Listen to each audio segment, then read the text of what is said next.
A false peace. For decades, humanity had believed in peace. When Earth first joined the Galactic Council, they were hopeful. The universe was vast, filled with countless civilizations.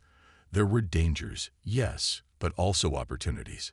Humanity had traded, shared knowledge, and followed the Council's laws. They had trusted the aliens. But the trust was one-sided. The HFY Dominion, a ruthless, war-driven empire, saw humans as weak. To them, Earth was nothing more than a new species to dominate. And one day, without warning, they attacked. The massacre at Vega 7. It started with Vega 7, a peaceful human colony on the edge of known space. A bustling world, home to 5 million people, scientists, farmers, engineers, families. They had no military bases, no weapons of war. Then, one night, the sky burned red. HFY warships dropped out of hyperspace. Their sleek black vessels hovered over the colony like hungry predators. Without warning, they opened fire. Massive plasma beams tore through cities. Buildings melted. Streets turned to rivers of fire. Innocent people ran, screaming, as death rained from the sky. The colony's small defense forces fought back, but it was hopeless. HFY ground troops landed next. Towering insectoid creatures, covered in bio-armor, marched through the ruins, killing every survivor. There were no demands, no negotiations, only slaughter. Within hours, Vega 7 was gone. Earth's desperation. When the news reached Earth, horror and rage filled every heart. The Terran Dominion's leaders gathered in an emergency meeting. The Supreme Chancellor, her face pale with fury, slammed her fist on the table. This was not war, she said. This was extermination. The Galactic Council was contacted immediately. Their response? Silence. The Council did nothing. They called it a territorial dispute and refused to act. It was a betrayal. Humanity had always played by the rules, followed every law, honored every treaty. And now, when they needed help the most, they were abandoned. The second attack. As Earth mourned Vega 7, the HFY struck again. This time, it was Luna 4, a mining outpost near Saturn. The attack was just as brutal, a complete massacre. No warnings, no mercy. It was now clear, the HFY were not stopping. They would keep attacking, keep killing, until Earth itself was nothing but ashes. The breaking point. Admiral Leon Graves, the highest-ranking officer in the Terran fleet, stood before the Supreme Chancellor. "They think we are weak," he said. "They think we will beg for peace." He clenched his fists. They are wrong. For the first time in history, Earth declared total war. Every factory was repurposed for weapons. Every scientist worked on new technology. Every soldier prepared for battle. Humanity had always wanted peace. But now they wanted revenge. The war had begun. And this time, it would not be humanity that burned. The decision to strike. The attack on Vega 7 had been a massacre.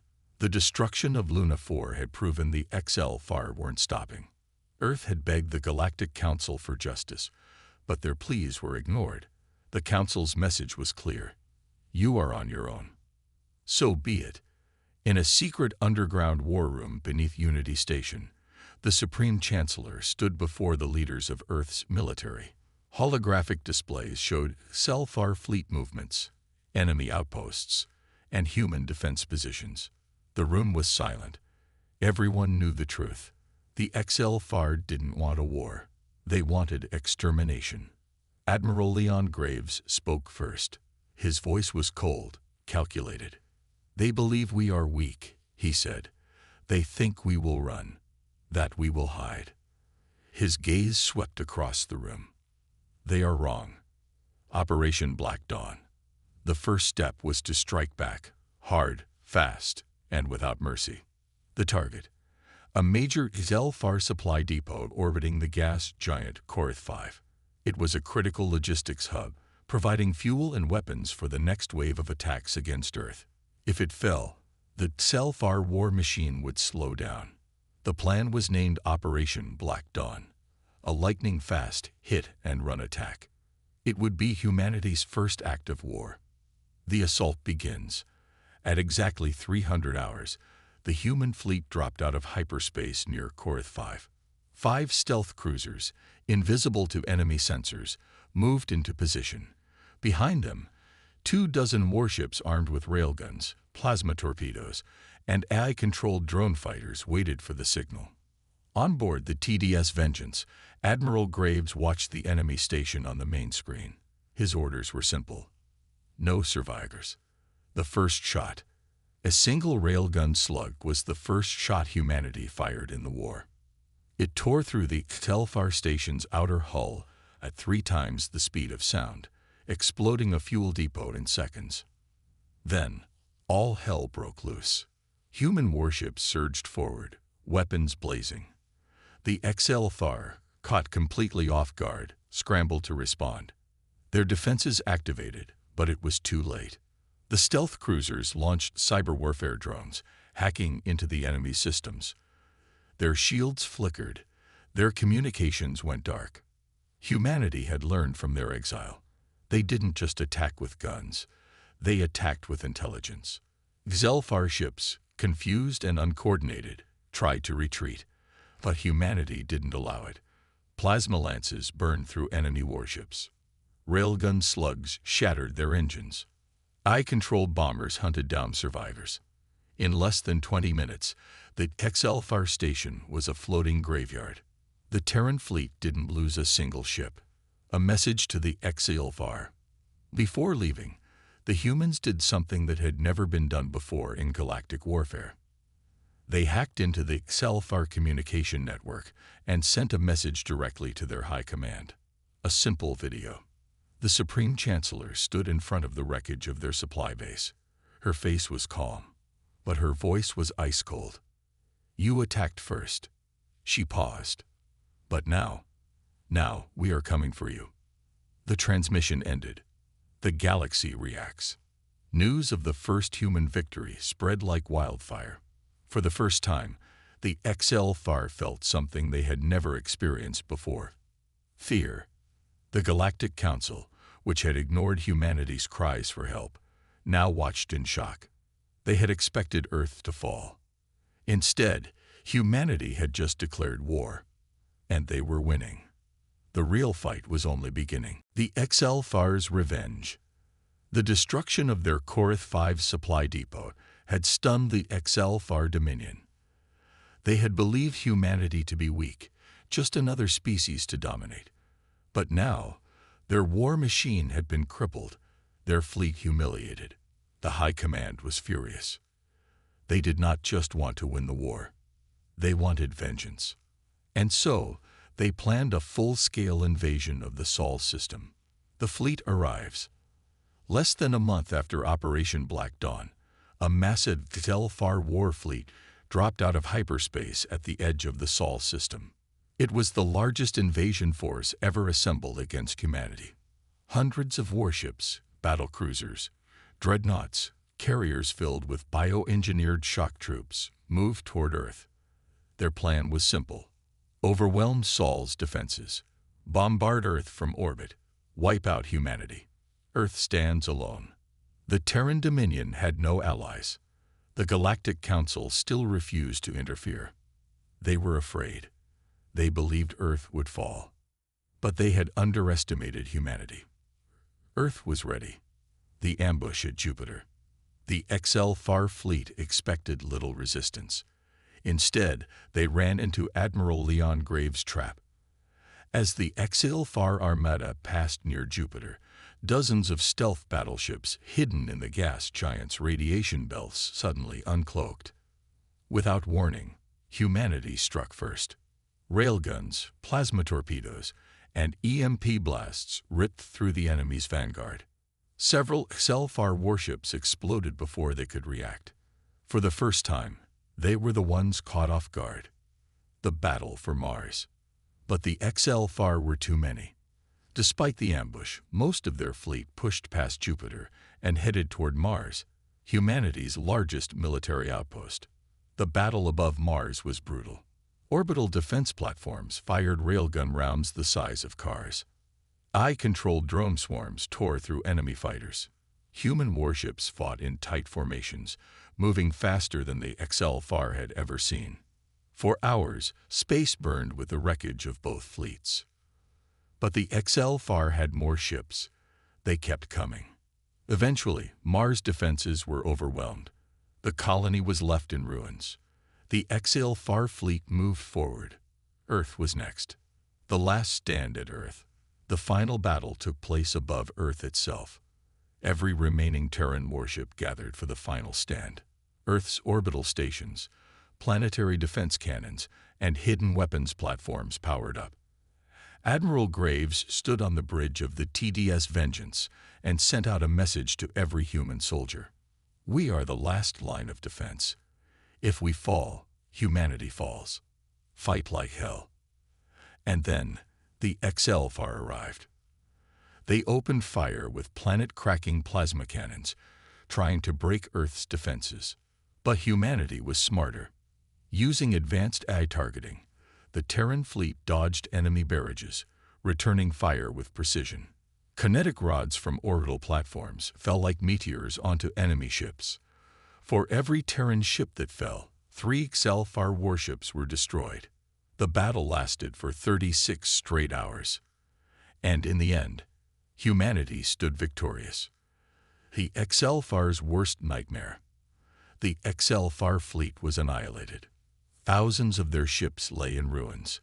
Their surviving forces fled, leaving behind their wounded and dead. For the first time in their history, the HFY had been defeated in open war. And they realized something terrifying. Humanity was not weak. Humanity was not afraid. Humanity was unstoppable. The war was far from over. But from that moment on, it was no longer a war of survival. It was a war of vengeance. The aftermath of Sol. The battle for Sol had changed everything. The HFY had launched their largest invasion in history, and they had failed. Thousands of their warships lay in ruins. Their forces had retreated, leaving behind burning wreckage and dead soldiers. For the first time, the HFY knew fear. They had underestimated humanity. And now, they would pay the price. No longer on the defensive. Before the war, humanity had fought only to survive. But now, they would take the fight to the HFY. Admiral Leon Graves stood before the Supreme War Council on Earth. His voice was calm, but filled with purpose. They thought we would beg for peace, he said. They thought we would surrender. He looked around the room. They were wrong. Humanity was done waiting. The offensive was about to begin. Striking back, Earth's war factories worked day and night, producing new fleets, advanced weaponry, and AI-controlled battle drones. Every scientist, every engineer, every soldier had one mission: destroy the HFY Dominion. The first step: disrupt their war machine. Human intelligence reports revealed a key weakness. The HFY relied on a series of massive industrial worlds to produce ships, weapons, and supplies. If these planets fell, the HFY war effort would collapse. Operation Firestorm. The first target: Torvaxis Prime, a HFY shipyard world responsible for building nearly 40% of their fleet. The plan was bold. Instead of launching a direct assault, humanity would use covert tactics, cyber warfare, and AI-driven stealth forces to cripple the planet's defenses from within. The mission was led by Commander Elias Voss, a specialist in deep space infiltration. His team of elite operatives, the Ghost Division, was tasked with infiltrating the HFY stronghold. Their objective: planting a virus into the planetary network to disable security systems and orbital defenses. Once that was done, the Terran fleet would arrive for the killing blow. The infiltration. Under the cover of darkness, 3 human stealth ships slipped past HFY defenses. Commander Voss and his team landed on Torvaxis Prime, moving like shadows through the alien city. The XLFAR never saw them coming. Using hacked security codes and cloaking devices, they reached the planetary command center. Within minutes, they had uploaded the virus. Across the planet, defense systems shut down. Anti-air turrets stopped firing. Communication networks went dark. Then, they sent one coded message back to the fleet. The gate is open. Bring the fire. Torvaxis Prime burns. Seconds later, the Terran Armada dropped out of hyperspace. Human warships rained orbital strikes on the exposed shipyards. Factories exploded. Docked XLFAR warships were obliterated before they could launch. The XLFAR military scrambled to respond, but without their defense systems, they were helpless. In less than 6 hours, Torvaxis Prime was in ruins. A key piece of the XLFAR war machine had been erased. The war turns in humanity's favor. Across the galaxy, XLFAR commanders panicked. They had thought humans were mere survivors, but now they realized something far worse. They were predators. One by one, more XLFAR strongholds fell. Supply convoys vanished in deep space. Weapons factories were destroyed in precision strikes. XLFAR commanders were assassinated in their own fortresses. Humanity was no longer defending. They were hunting. The XLFAR's fear grows. The XLFAR High Command watched in horror as their empire crumbled. This was not how the war was supposed to go. They had expected a quick, brutal victory. Instead, they were being torn apart. And worst of all, the humans were just getting started. The fall of the XLFAR war machine. The destruction of Torvaxis Prime had shaken the XLFAR dominion to its core. For centuries, they had believed themselves to be the strongest species in the galaxy, unstoppable conquerors. But now, their fleets were crippled, their supply lines broken, and their factories in ruins. And it was all because of humanity. For the first time in history, the XLFAR were losing the war. Humanity's new weapon. On Earth, the Terran Dominion scientists worked night and day. They had one goal: end the war. Humanity had always been innovative, but now, with survival on the line, they'd pushed their limits. They developed a new kind of warship, one that used a fusion of AI-controlled combat systems, advanced railgun technology, and plasma-based weaponry that even the XLFAR couldn't counter. They called it the Nemesis-class dreadnought. It was faster. It was deadlier. And it was designed for one purpose only: extermination. The XLFAR's desperate counterattack. With their forces crumbling, the XLFAR High Command refused to surrender. Instead, they launched one final desperate attack, this time targeting humanity's war industries. Their fleet, though weakened, made a direct assault on Vulcan 9, a massive human industrial colony dedicated to producing warships and weapons. If they could destroy Vulcan 9, they believed they could cripple humanity's war efforts. It was their last gamble. The trap at Vulcan 9. But humanity had predicted this move. The moment the XLFAR fleet arrived at Vulcan 9, they realized their mistake. It was a trap. Dozens of Nemesis-class dreadnoughts uncloaked from deep space, surrounding the XLFAR fleet. Admiral Leon Graves, watching from the bridge of the TDS Nemesis, gave the order: show them what fear truly is. The massacre. The XLFAR fleet never stood a chance. Their warships, once considered the most powerful in the galaxy, were shredded apart by human railgun volleys. XLFAR capital ships were torn in half before they could fire a single shot. Plasma beams melted their dreadnoughts into slag. AI-controlled drone swarms hunted down survivors, leaving no escape.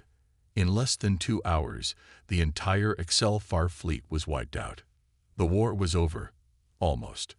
With their armies broken and their fleets annihilated, the XLFAR were now defenseless. They had started this war. Now, they begged for peace. They sent an emergency message to the Terran Dominion, requesting a ceasefire. But humanity did not forget Vega 7. Humanity did not forget Luna 4. Humanity did not forget the billions who had died. There would be no peace. Admiral Graves responded with a single transmission. You wanted war. Now we bring you extinction. The final invasion of the Telfar homeworld had begun, and humanity would make sure they never threatened anyone again. No mercy, no surrender. The XLFAR had started this war believing humanity would be an easy conquest. Now, their fleets were ash and wreckage, their war machine was shattered, and their empire was falling apart. And yet, their high command still refused to surrender. They believed their homeworld, Selthera, was untouchable. A fortress world surrounded by planetary shields, orbital cannons, and thousands of defense ships, the last stronghold of their once great empire. They thought it would be their final stand, but humanity had no intention of letting them stand at all. The final fleet assembles. At Rendezvous Point Omega, the largest human war fleet ever constructed prepared for the final assault. Hundreds of battleships, dozens of Nemesis-class dreadnoughts, thousands of eye-controlled drone fighters. This was not a battle for conquest. It was a battle for annihilation.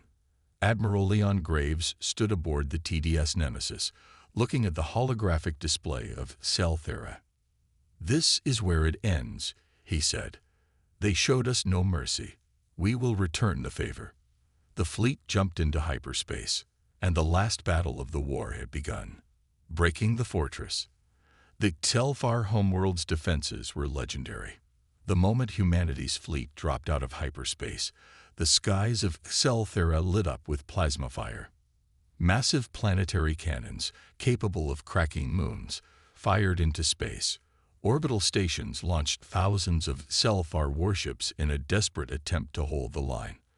But humanity was prepared. I-warships dodged enemy fire with inhuman precision. Kinetic bombardments smashed through the planetary shield generators. Railgun slugs the size of skyscrapers obliterated entire defense platforms in a single shot. The XLFAR fought desperately, throwing everything they had into the battle. But it was too late. The fall of Selthera. After 8 hours of brutal combat, the final planetary shield collapsed. Humanity's fleet descended upon Selthera's surface, bombarding military bases, command centers, and war factories. Entire Exelfar cities burned. The once mighty rulers of the galaxy, who had terrorized countless civilizations, were now running, hiding like frightened animals. But there was nowhere left to run. The end of the Exelfar. The supreme leader of the Exelfar sent one final message to the Terran Dominion. Please, have mercy. Admiral Graves responded with 2 words. Not today. Then the final bombardment began. Selthera, the heart of the Exelfar Dominion, was reduced to nothing but ruins and fire. The war was over. The galaxy reacts. The news of the Selfar's destruction spread across the stars. The Galactic Council, who had once abandoned humanity, watched in fear. They had expected Earth to fall. Instead, humanity had become the most powerful force in the galaxy. The message was clear. Never attack Earth.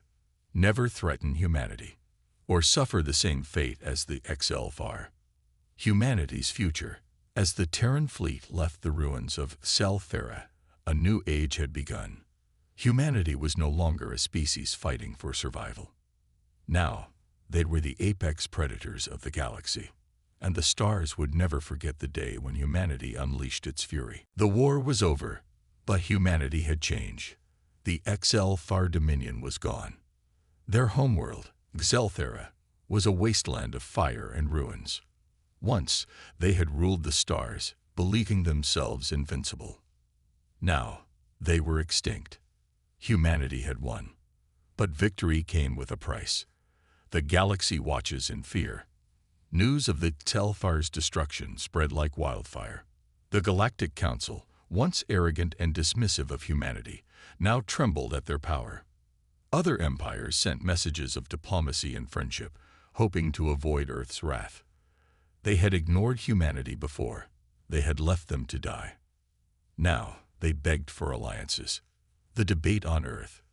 With the war over, humanity faced a new question. What comes next? Some leaders argued for peace. They had avenged their fallen, and now it was time to rebuild. But others saw the truth. The galaxy was a dangerous place. The HFY had been the first to attack humanity, but they would not be the last. If Earth wanted true security, they could not wait for the next war to come to them. They had to control the stars. And so, the decision was made. The rise of the Terran Dominion. Humanity did not return to isolation. Instead, they expanded. Former Xelfar colonies were claimed by the Terran Dominion. Massive war fleets were constructed, not for defense, but for conquest. Human technology, fueled by the war, advanced faster than ever. Where once Earth had been a struggling civilization, it was now the most powerful force in the galaxy, and humanity would never be caught off guard again. A new galactic order. One by one, the old empires of the Galactic Council submitted to human rule. Some joined willingly, eager to align with the new dominant power. Others resisted and were crushed. Humanity did not seek revenge, but they demanded respect. And in time, the entire galaxy understood a simple truth.